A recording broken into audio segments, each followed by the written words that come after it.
Olá a todos, esse é o canal de notícias do Instituto Newton Sebraga, o trebuchet da tecnologia, e aqui estou eu, Newton Sebraga, para dar as principais notícias da tecnologia, escolhendo um tema de cada vez para colocar nesse vídeo e comentando de uma forma que os nossos seguidores que têm conhecimento de tecnologia possam absorver melhor a novidade, entender melhor o que está ocorrendo.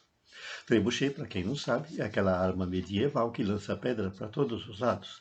Nós aqui lançamos notícias e comentários. Nossa notícia de hoje vem de um ramo da tecnologia que está em alta nos nossos dias. Como já tenho comentado em alguns trebuchets antigos, em algumas edições anteriores, é a física quântica. Cada vez mais a física quântica está levando a novos componentes eletrônicos. E um material que apresenta propriedades quânticas bastante interessantes, que pode ser o material do futuro, como tem sido noticiado na mídia, é o grafeno. O grafeno, para quem não sabe, não é um elemento químico, não é nada de novo. É o carbono, mas o carbono numa estrutura um pouco diferente daquela que nós estamos acostumados a ver. Então, por exemplo, o carbono ele pode ser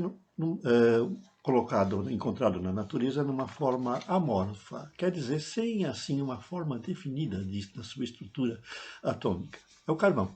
Então, o carvão é o carbono amorfo. Nós temos também o grafite.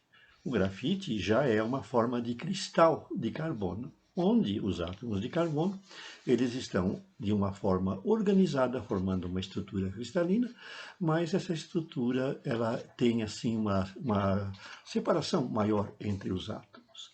Se o grafite ou o carbono comum forem muito comprimidos e levados a uma temperatura muito alta, eles podem formar uma estrutura mais compacta, mais organizada, que é o diamante, que pela dificuldade de encontrar na natureza, pela dificuldade em se obter esse tipo de cristalização, é uma forma do carbono muito cara, né? Usada em joias, usada em ferramentas e outras coisas.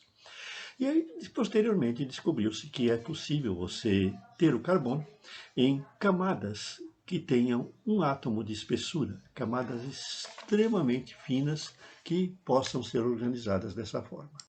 Essa nova forma de se estruturar os átomos de carbono nos leva ao elemento conhecido, não ao elemento, ao material conhecido como grafeno, né? E tem propriedades quânticas fabulosas que começam a ser aproveitadas na criação de novos componentes eletrônicos. Dispositivos à base de grafeno, eu acredito que em breve serão comuns, como já temos, inclusive, sensores até que já estão sendo usados em aplicações práticas.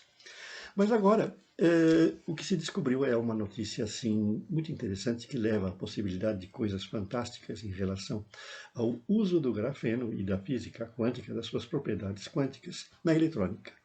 Foram descobertas novas quase-partículas no grafeno. O que são essas quase-partículas? Os pesquisadores da Universidade de Manchester fizeram uma descoberta muito interessante em relação ao comportamento de elétrons nos materiais à base de grafeno. O que esses pesquisadores descobriram foram chamadas quase-partículas. Por que quase-partículas? É alguma coisa intermediária entre uma onda e uma partícula, né? Vocês sabem que na natureza da física, né, nós temos as partículas e temos as ondas, que não são partículas, são formas de energia. Só que na física quântica a gente mostra que existem entidades que se comportam como se fossem partículas ou ondas em determinados momentos, e aquelas que são ou uma ou outra. Então o que eles encontraram foram os férmions, que eles chamaram de Brown-Zach. E esses férmions de Brown-Zach, eles conseguem se propagar em superredes à base de grafeno, né? Então eles têm aí um comportamento bastante estranho, né? Essas partículas elas foram descobertas em 1940 para descrever aí um fenômeno que só agora que está sendo utilizado nas aplicações de materiais que tenham apenas duas dimensões, materiais bidimensionais, como, por exemplo, as estruturas de grafeno, que elas são formadas por uma película única de átomos, né? Então nós podemos considerar que elas têm apenas duas dimensões, comprimento e largura. Elas não têm espessura. A espessura é unitária, é a unidade, é o átomo. Então ela não é considerada. Então eles estão analisando essas propriedades que eles descobriram dessas partículas, que podem levar à construção de transistores extremamente rápidos. Por quê? Essas partículas elas podem se deslocar nas estruturas de grafeno numa velocidade muito maior do que aquela que o elétron tem quando se desloca numa estrutura de material semicondutor. Talvez vocês não tenham levado em conta isso. Quando você tem um semicondutor, por exemplo, de silício, o portador de carga ele não é rápido, ele não tem a velocidade da luz, como se pensa, não. Quando você liga uma chavinha e o transistor conduz, não é instantâneo. Demora um tempo para que o impulso, para que o elétron se propague. Ou os portadores de carga, no caso as lacunas. E esse tempo ele é relativamente lento nos materiais semicondutores. Então, ao contrário do que vocês possam imaginar, um elétron dentro de um material semicondutor, ele tem uma velocidade de alguns centímetros por segundo somente. Então, o chip ele é rápido porque ele é pequeno. Então, não tem uma distância muito grande para percorrer. Mas mesmo assim, hoje, já é uma limitação. Se nós temos chips muito rápidos, certo? Eles têm que ser pequenos. Então, aí se parte para a computação óptica e agora, é lógico, para a computação quântica. No grafeno, utilizando essas estruturas, né, esses elétrons que eles descobriram, essas quase partículas, nós podemos ter transistores extremamente rápidos, né? São os férmions de Brown-Zach, que podem ser utilizados para obter novos componentes. Esses novos componentes eletrônicos serão baseados, inclusive, nessas propriedades estranhas. E nós vamos ouvir falar daqui a anos, da mesma forma que a gente ouve hoje de vez em quando falar em plasmônica, né? Em nanotecnologia, já se fala numa nova modalidade de tecnologia eletrônica que deve emergir nos próximos anos, a flexotrônica ou girotrônica, né? E aí a gente vai poder ter uma eletrônica baseada em apenas dois materiais. O grafeno e um segundo material que pode eventualmente funcionar como um dopante ou alguma coisa que a gente não sabe muito bem e que deve mudar tudo isso. Mas o que tem de diferente em tudo isso? O que se descobriu, e vocês sabem isso dos seus estudos de eletrônica convencional, da física, né? Que um elétron, se ele for lançado num campo magnético, ele sofre um desvio, ele sofre uma deflexão.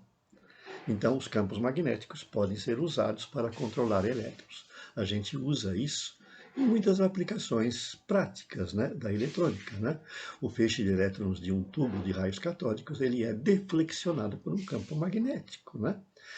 Só que o que se descobriu é que essas partículas de Brown-Zach elas podem entrar em campos magnéticos e não sofrer deflexão.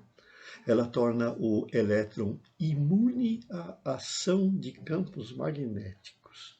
Então, os elétrons podem ser corrigidos em sua deflexão nos campos magnéticos por influências dadas por essas partículas aí, chamadas os férmions de Brown-Zach, né?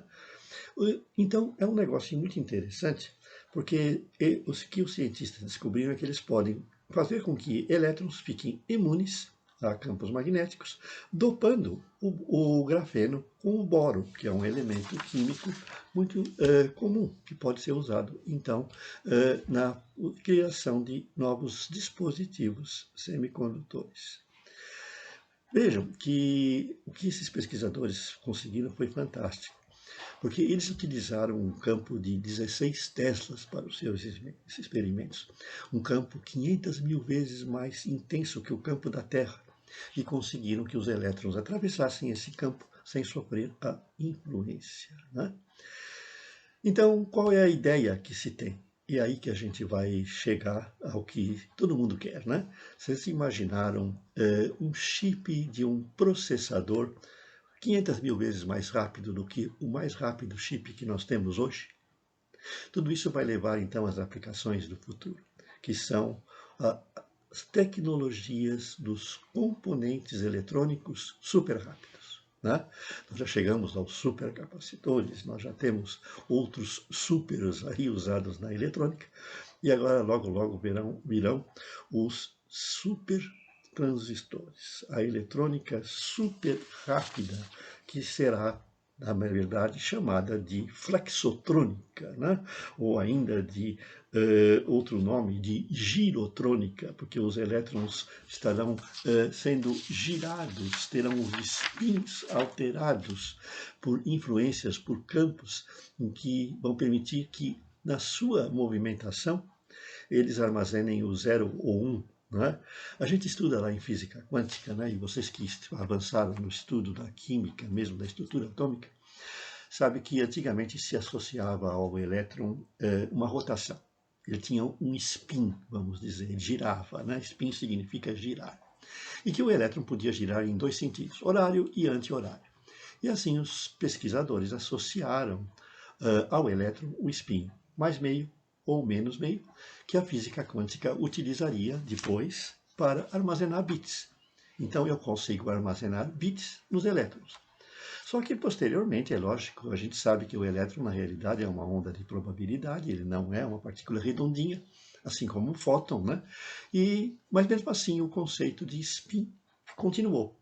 Então existe alguma coisa no elétron, no fóton, em qualquer outra partícula, que a gente pode associar um número imaginário que seria o spin. Né? E esse spin é usado na física quântica justamente para armazenar informação. Então, o que se está fazendo é justamente isso.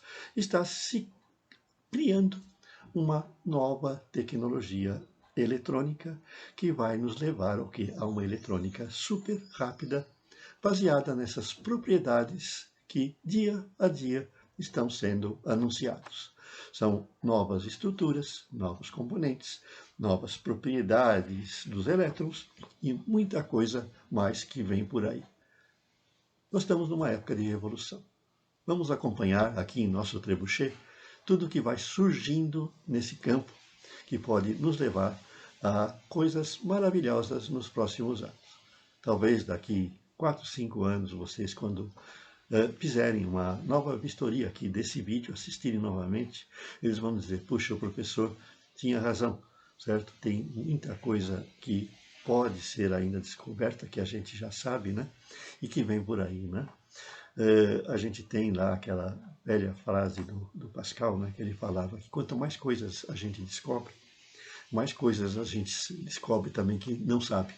Então, mais coisas há ainda por descobrir, né? A esfera do conhecimento, à medida que ela se amplia, ela se torna, aumenta a sua superfície com o desconhecido. Então, quanto mais a gente aprende, mais a gente descobre que tem coisas para aprender e para descobrir. É isso aí, pessoal. Assine o nosso canal para ficar em dia com as notícias da tecnologia.